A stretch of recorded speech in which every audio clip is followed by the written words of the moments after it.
You ever seen someone go from zero to total meltdown in 10 seconds flat? Well, let me tell you, my sister, Sophie, has the Olympic gold medal in dramatic outbursts.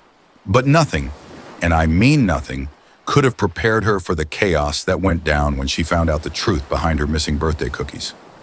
One moment we were all pretending to be civilized human beings, and the next, well, let's just say someone almost got exiled from the family over a chocolate chip betrayal. Oh yeah, this story's got sugar, secrets, screaming, and maybe even a little revenge.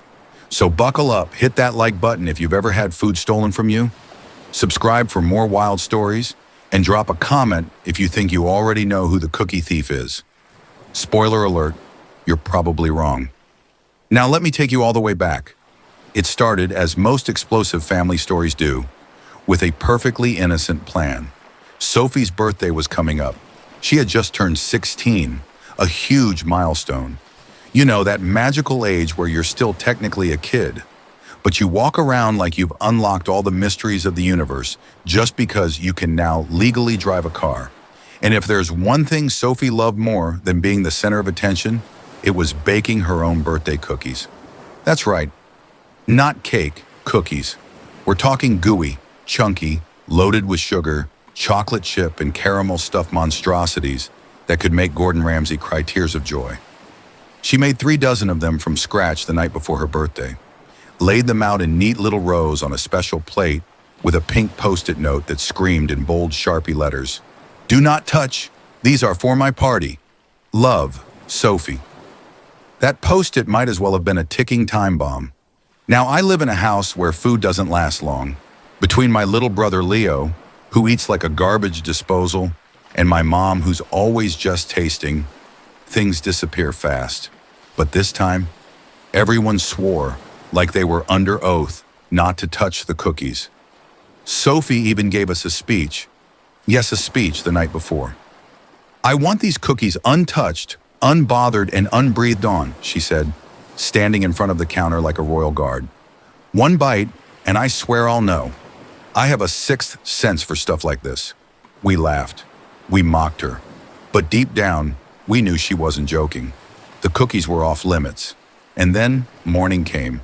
The sun was shining, birds were chirping, and Sophie came downstairs in a tiara and a robe, humming like a Disney princess about to enter her dream birthday montage.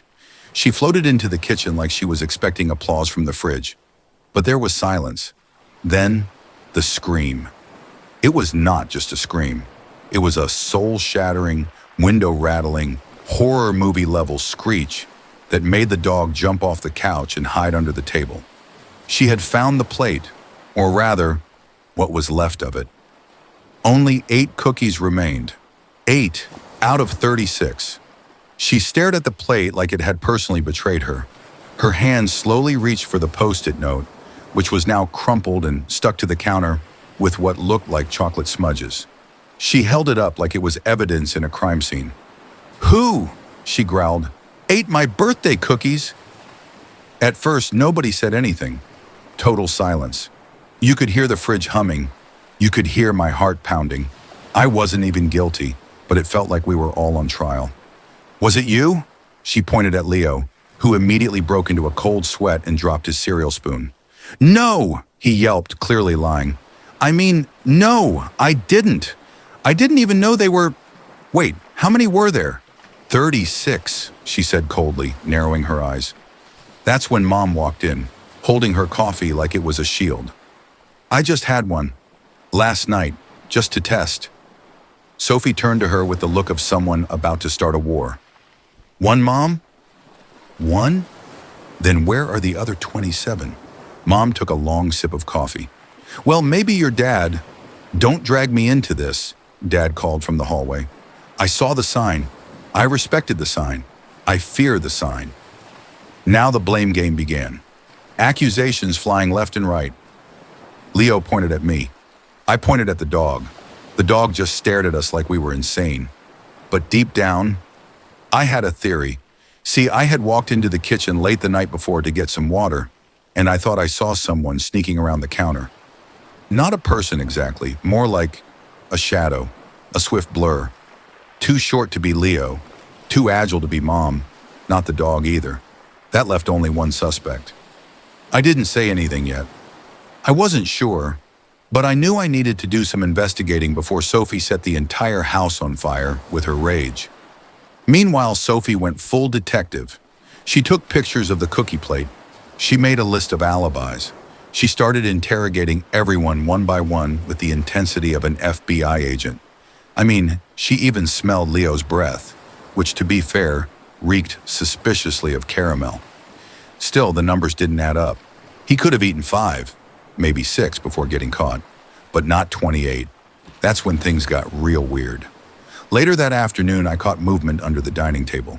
Tiny, fast, and munching. I got down low, peeked underneath, and saw it. My jaw dropped. Number freaking. Way there, hidden behind the table legs, sitting on a pile of cookie wrappers and crumbs, was our neighbor's toddler, Teddy. Yup, 2-year-old Teddy. Apparently, Teddy had wandered in the night before through the open back door during our chaotic backyard barbecue and discovered the holy grail of snacks. This tiny little cookie pirate had quietly feasted on nearly 30 cookies and somehow not died of a sugar overdose. And not only that, his mom had been looking for him for almost an hour that night and assumed he just crawled back home with their dog, Luna. But no, Teddy had been having the time of his life, hiding under our table, eating forbidden birthday cookies like it was his last meal. I didn't know whether to laugh, cry, or call the fire department. So I did what any responsible person would do in this situation. I recorded a video of him mid-cookie, eyes wide, cheeks puffed, holding a half-eaten one like he was Gollum from Lord of the Rings. I showed it to Sophie. Silence. Then, "Are you telling me a toddler snuck into our house and ate my birthday cookies?" I nodded slowly. She blinked. Once, twice, then burst out laughing, like uncontrollably. It was like all her rage melted away, and just like that, the mood shifted. We all started laughing, even Leo, even Mom. Teddy just sat there, totally unfazed, licking chocolate off his face like the king he was. Sophie declared him the honorary guest of her birthday party and even gave him one of the remaining cookies, which he accepted like royalty. And from that day on, we started calling Teddy the Cookie Bandit. No one ever trusted open plates in our house again. And as for Sophie, she made a fresh batch the next day and put a baby gate in front of the kitchen. So the moral of the story, lock your doors, guard your cookies, and never underestimate the power of a tiny human on a sugar mission.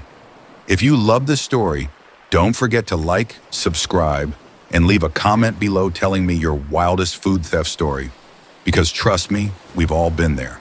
And remember, keep your snacks close, but your toddlers closer.